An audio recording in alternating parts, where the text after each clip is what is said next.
Next guest is someone who we reached out to because, yeah, it's not all about just hearing the same voices over and over again. We need to actually open our hearts and minds and boundaries to different perspectives. So it's my pleasure to introduce our next guest, our special guest at the Moonual, Tawd Chapman, the founder of the Bro Life movement. Thank you. Thank you very much. Thank you for that applause. Thank you. Wow. Thanks everyone for letting me come to your satanic book club. It's been enlightening, to say the least. Again, my name is Tawd Chapman. I'm the leader of the Bro Life movement. That is bros in the pro-life movement, because there's a bro in every embryo.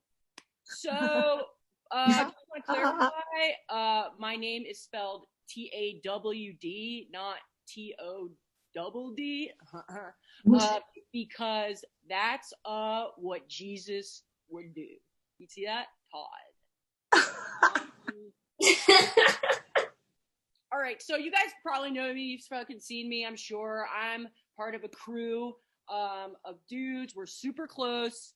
We hang out every Saturday outside of abortion clinics, and we change hearts and minds of the women going inside to kill their babies.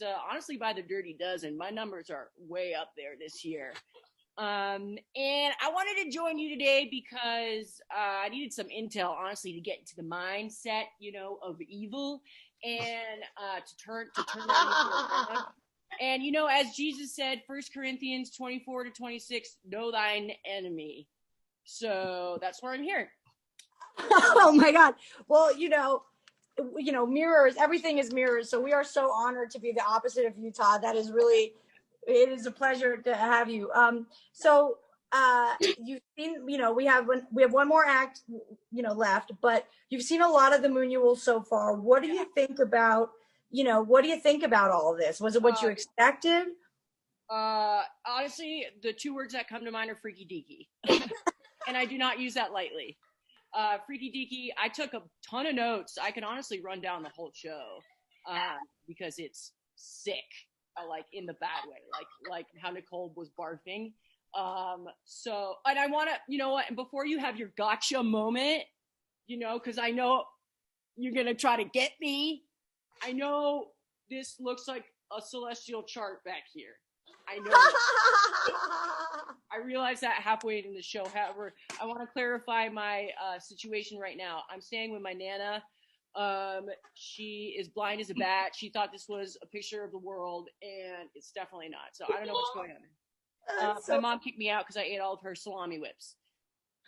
Okay, yeah, let's do the show. Okay, so let's start with Sean. What can I say? All right.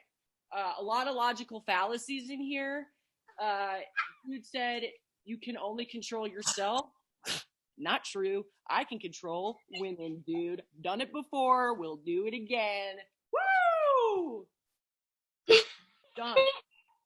That shit was weird. And he said to follow your instincts. My instinct is just to tell women what to do all the time. So I'm really gonna go back to that.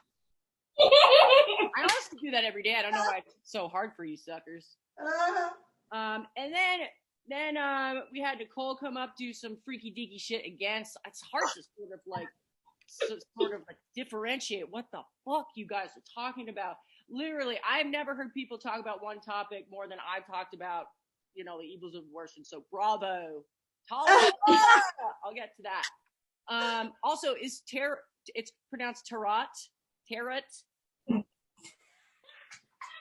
Tarot. Tarot. Is that French word? America first. I'm not going to say it. Okay, let's see. What did you say here? Yeah, that car was freaky as hell. She looked like she was entering the gates of hell there, a.k.a. an abortion clinic. Burn that card. Burn that portal. That's a portal to hell, my friends. Walk through it if you wish, but I'm not joining you. Sick. You guys are sick. Freaky deaky, dude. Oh, yeah, and then we had some children calling us from the other side. Okay? Those are the unborn babies.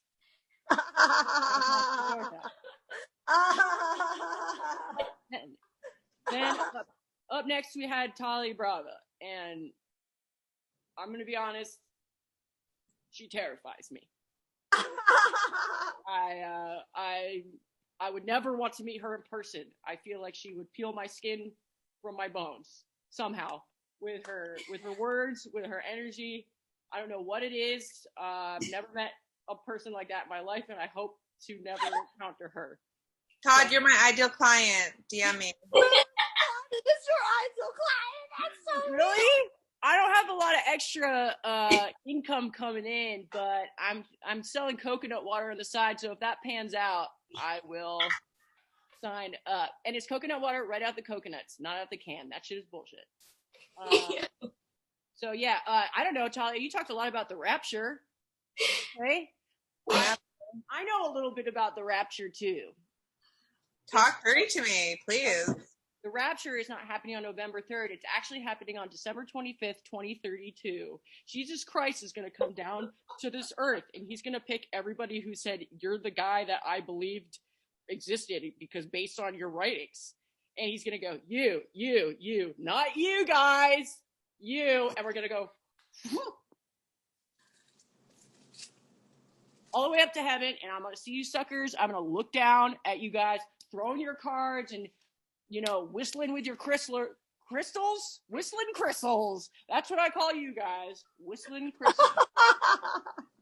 So see you never. Horoscopes. Horoscope sounds like what me and my bros used to put together with PVC pipes and duct tape and put it up girls' skirts. Yo. And then I don't write it. I just live it. Okay? Don't knock it till you try it. What up we have next? We had Nicole again. Oh, freaky deaky, man. I don't know what you're talking about ever. The text conversation. Yeah. You know what? This brought up a lot of stuff for me, actually, in terms of boundaries, because I don't believe in them. That shit is made up. Boundaries are for U.S. states, okay? Not for people. Other than that, I wanted to ask where you got my text conversation with my mother, because that was verbatim, and she won't. I know I ate all of her salami whips, but she will not call me back. And yeah, so if you could stop hacking into the mainframe, that'd be sick. Oh yeah, and then we had Sarah, your story.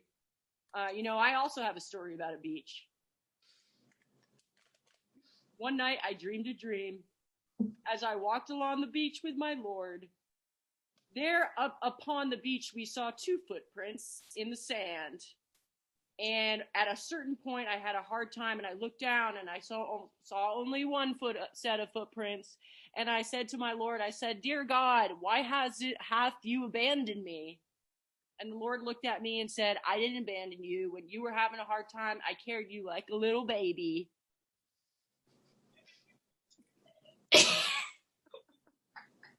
That is also that is not my story, but it's a metaphor. I don't know if you people can handle that. And then by the end, honestly, you fucking lost me. So I don't know what the hell was happening. But I really appreciate you guys extending this kindness to me, because I would never extend it back to you. Not in a million years. Oh, and also I want to say this. Your horoscopes are all wrong, by the way. Your signs are all 9 months off, because as we know, life starts at conception. So you gotta ask your parents when you were conceived, and then look up in the freckles in the sky and redo your charts, because you're all off. Yo, Tawd, we hear you. Really you too. What? Tawd, Tawd, are you drinking muscle milk? I knew our satanic sex cult would find me a man. Tawd, make a noise so we can see your face. Honk honk, bitch.